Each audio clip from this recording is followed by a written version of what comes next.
Brian Ray with Mythic MTG Tech number 249, looking at the top 10 commander cards with a bonus list of cards under $2. This is actually based off of one of the earliest lists that I did on the channel. It was episode number 19, and since that time, a lot of new cards have come out. I've changed this list up a lot. There are some cards that did not make it onto this new list. I definitely still like these cards. Disciple of Bolas and Grave Robber are includes in a lot of my decks.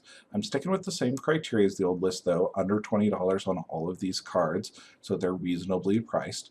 I'm going to start off though with Bloodghast. This is a great card. Yes, it's a modern playable competitive rare, but having a card that you can just sacrifice in black again and again is very, very important. Cards like Shattergang Brothers shine with this. Also, having a reoccurring creature that you can play with swords is incredible. Lots of cool black cards are going to require some death and destruction, and Bloodghast gives you the power to keep going with those cards. Number 9 spot here, I've got Ink-Eyes. She's incredible. She really fits that early Reanimator theme that we saw in Alpha and Beta. No one ever notices the ninjutsu coming. Don't use her as your commander, have her in your main deck. She's a little bit expensive even at the 5 casting cost, but can swing a game really quickly. The number 8 spot here, I've got Phyrexian Arena. This is the safest, best way to draw cards in EDH. Yes, Necropotence is over the top powerful and screams at everybody at the table to kill you first. Dark Confidant is my actual personal favorite draw card, but I've killed myself with it as many times as I have won games with it. So Phyrexian Arena is a reasonably priced, safe alternative that gets you a card a turn, and is pretty tough to remove compared to some of the other creatures out there. In the number 7 spot here, I've got the classic Demonic Tutor. Demonic Tutor has been around since Alpha and Beta, and it's part of what being black is. I don't recommend a deck full of tutors, but it's nice to have one or two so that you can stay on an even playing field. Runescar Demon has moved up in popularity a lot. I prefer the classic artwork, or even better, the Liliana the Veil artwork for Demonic Tutor. All of these, though, are cool. One thing just from Magic history, Wizards of the Coast did try to change the art during their summer print run. Take a look at the 2 different Demonic Tutors there and see if you can see the difference in the artwork. The number 6 spot here, I've got the ability to reoccur all of your creatures. Volrath Stronghold is a very black feeling card. It digs through the graveyard and puts a creature on top of your deck again and again and again. With something like Massacre Worm, you can just control the board. Wonderful card. The number 5 spot here, I've got Cabal Coffers, because lots of the cool black things that you want to do are going to cost huge amounts of mana, and you need a way to produce that mana. Urborg, Tomb of Yawgmoth with Cabal Coffers, and you're often double or triple your regular mana production. It's like having several free Dark Rituals every turn. Number 4 spot here, I've got Blood Artist.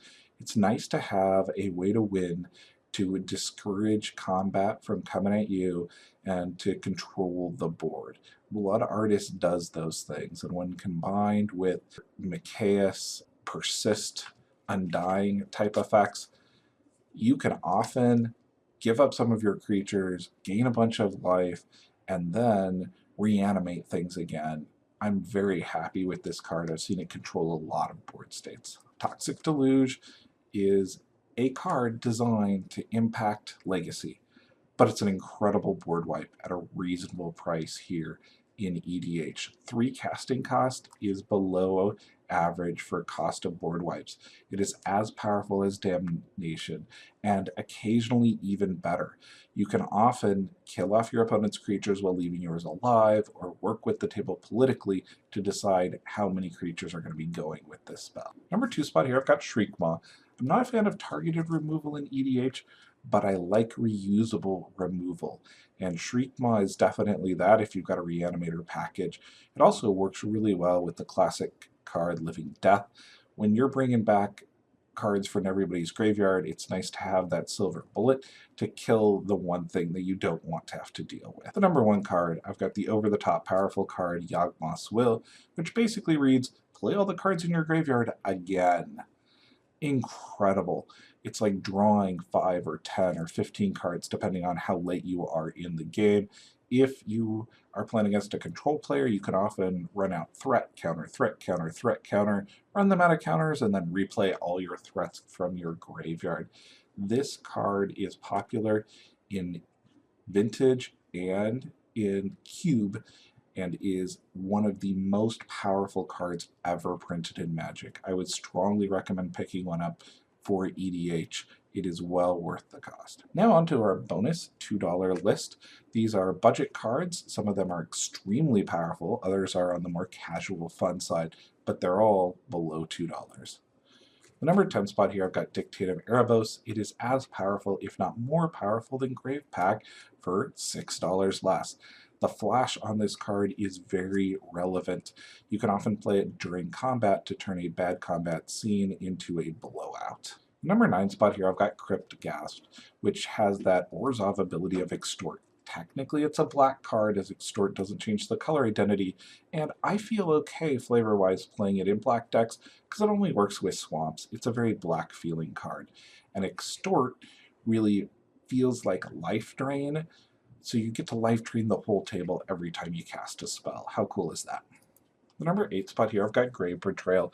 This is definitely the over-the-top, silly, casual card in this list.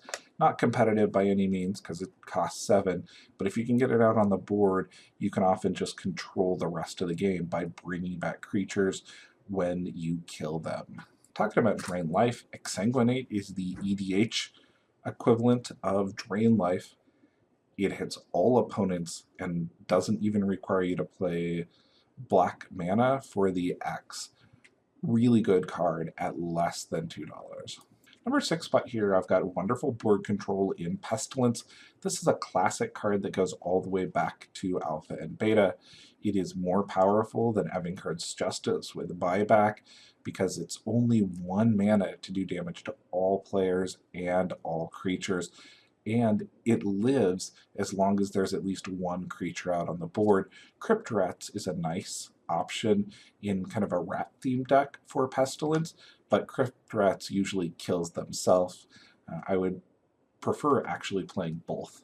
The number 5 spot here, I've got Pack Rat. This was a standard powerhouse and sees a little play in Modern. What's really good about this card is that it doesn't tap to use its effect. If you've got a bunch of extra lands sitting around in your hand, you might as well create an army of rats and overrun your opponent. It is surprising how often this turns into a game winner if you can draw some extra cards and overwhelm them with rats. Number 4 spot here, I've got Chainer's Edict, and it's really more just to talk about the mechanics that are really important in EDH. Flashback, retrace, rebound, anything that lets you cast cards again and again is really powerful in EDH. Chainer's Edict is better than Cruel Edict. It hits those annoying cards like True Name Nemesis, and then has a late game effect being played from your graveyard. The number 3 spot here, I've got another wonderful board wipe at about $1.50. It's Black Sun Zenith, almost as good as Toxic Deluge, and can be used again and again because it just gets reshuffled into your deck. Wonderful EDH table. Number 2 spot here, I've got one of the meanest cards ever printed. Competitively, this is probably one of the best cards on the entire list, near as powerful as Yawgmoth's Will. Pox. For 3 mana, each player loses 1/3 of their life, 1/3 of their cards in hand, 1/3 of their creatures, 1/3 of the lands they control, rounded up. Yes, rounded up. So they've got 4, they're losing 2. This is a devastatingly powerful card that will scare the table away from ever being friends with you, but give you a good shot at winning. Use this with your own judgment in mind and a little bit of caution. This is a powerful card. Smallpox has similar effects for just hitting everybody for 1, and Death Cloud is the over-the-top Timmy version of this card that can just wipe an entire table, except your artifacts are left behind. Last one that I've got on the budget list is the Tombstone Stairwell. Everybody's afraid of cumulative upkeep, but it feels like a very black effect, so I'm okay with it. This card can bring a giant number of zombies into play every single turn, and then those zombies are getting destroyed at end of turn. Play it with something like Massacre Worm and you're doing a lot of damage to people. Have enough creatures in your graveyard, you can Zerg them out in a few turns. I've seen this in both fair decks and combo decks, and it is a wonderful card with great artwork and a lot of black feeling flavor to it. Look into my eyes, deep into my eyes, and subscribe to the channel. Thank you to everybody who's over there on Patreon. I greatly appreciate it. And until next time, choose the cards wisely.